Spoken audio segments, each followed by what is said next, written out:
Okay, I guess it's time for another story time. All this was when I was probably about 10 or 11 years old. My dad was still living here in Illinois.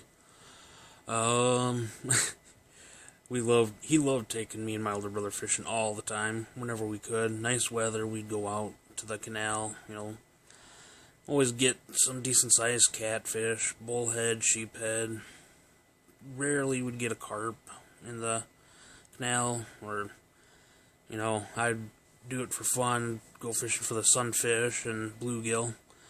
But one day we were kind of up on the lake, or the lock gates, sorry, and Dad had his little lawn chair folded out, and we'd been there maybe about an hour at this point, and just we'd switched from one spot we were at up to this spot where we were currently at, and set up his chair, and he casts his line. He's like, just watch, I bet you anything, we'll be up here for about another hour, won't catch a daggum thing, kinda edited, but you know what I mean. And as soon as he casts it, he goes and puts his hand down onto the arm of the chair, and doesn't even sit all the way down. All of a sudden, wham, his pole drops. And he gets back up, and he starts reeling in like crazy. Finally gets the fish in after a couple minutes fighting with it, and after he gets it up, he's looking, and it's a good-sized catfish, And he's like, well, son of a gun.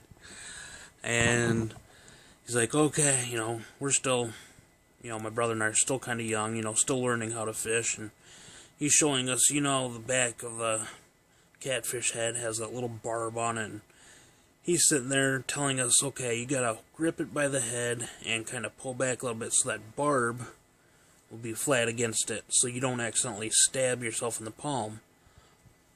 And he's telling us, what you gotta do is grab the thing so it doesn't stab you, and then next thing you know, he lets out this, ah. We're like, what, Dad? He's like, it freaking stabbed me in the palm. I'm like, sure, Dad, whatever, because he's always pulling pranks.